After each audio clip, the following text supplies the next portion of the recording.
आज आपण बघणार आहोत सेकंड शिफ्टचं म्हणजे 7 एप्रिलचं सेकंड शिफ्ट 2025चं CETचं पेपर म्हणजे तिसरा सब्जेक्ट. आतापर्यंत आपण 2 सब्जेक्ट बघितलेलो आहोत, नर्सिंग ॲप्टिट्यूड आणि सेकंड म्हणजे फिजिक्स. तर आज आपण बघणार आहोत केमिस्ट्री हा सब्जेक्ट. तर केमिस्ट्रीमधल्या क्वेश्चन्स काही बघणार आहोत.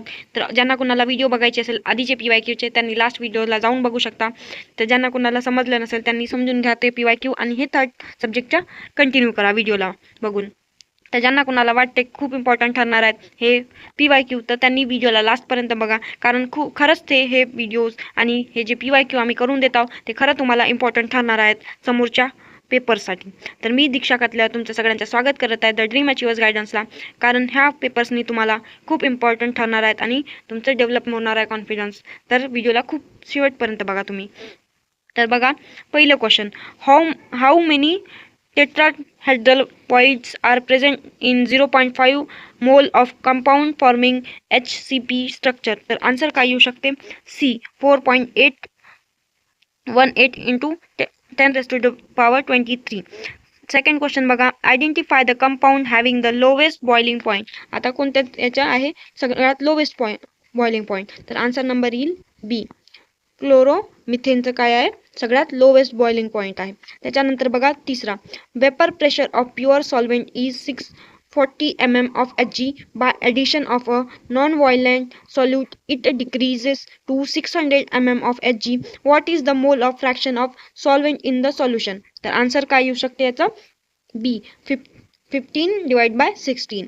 त्याच्यानंतर बघा चौथा नंबरचा question, identify the final product of obtaining of in Hofmann's exclusive alkylation of amines. तर आन्सर काय येऊ शकते याचं? D. त्याच्यानंतर बघा 45, identify the actinoid element from the following. आता ॲक्टिनॉइड एलिमेंट कोणता आहे? तर एलिमेंट आहे TH, म्हणजेच आन्सर नंबर D. त्याच्यानंतर बघा, which of the following compounds is carboxylic acid. आता याच्यामध्ये कार्बॉक्झिलिक ॲसिड कोणतं येऊ शकते? तर आन्सर नंबर येईल D ॲडिपाइक ॲसिड. हा एक आहे कार्बोक्झिलिक ॲसिड आहे. त्याच्यानंतर बघा, the solubility product of sparingly soluble salt BA is 4.9 into 10 raised to the power -13. What is the solubility in mole DM -3? तर आन्सर नंबर काय येईल? 47चं आन्सर नंबर येईल C 7.0 into 10 raised to the power -7. त्याच्यानंतरच बघा, what is the product obtain when starch is hydrolysed using dilute H2SO4 under pressure at 393 K. म्हणजेच answer number काय येईल? 48चं C म्हणजेच ग्लुकोज हा आन्सर आहे याचं.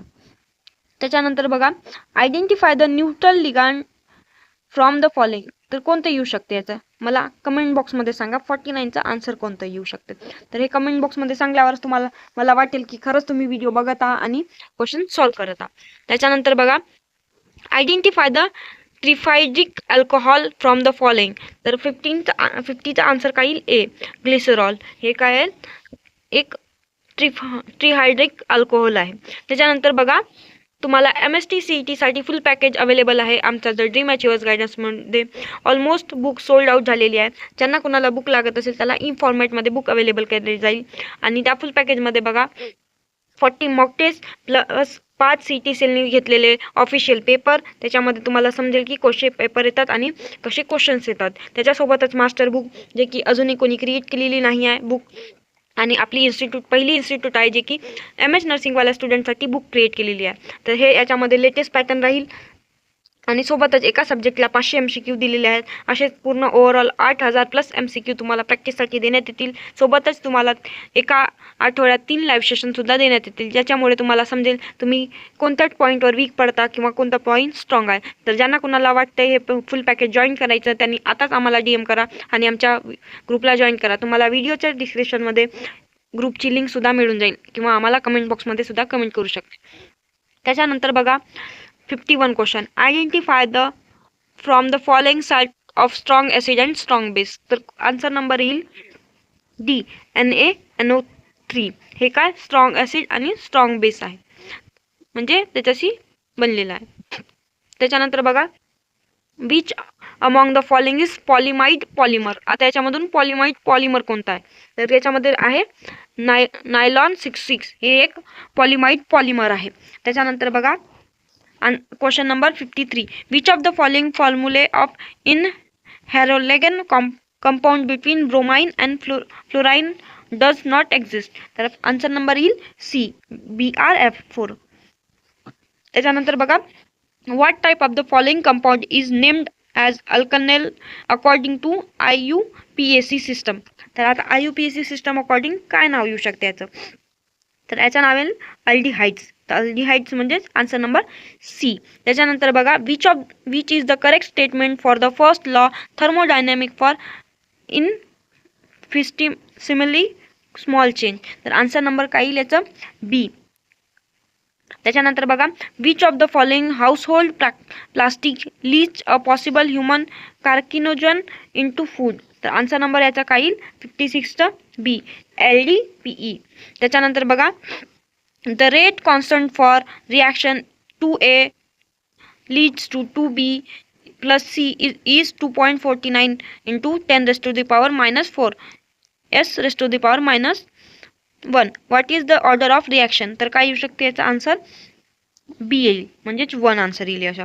त्याच्यानंतर बघा identify monohydric phenol from the following. आता याच्यामधून मोनोहायड्रिक फेनॉल कोणता आहे, तर ते आयडेंटिफाय करायचे आपल्याला. तर कोणता आन्सर येईल ए, क्रेसॉल. हे काय आहे, मोनोहायड्रिक फेनॉल आहे. त्याच्यानंतर बघा two solutions have the ratio of the following concentration as 0.4 and the ratio of their conductivities as 0.216.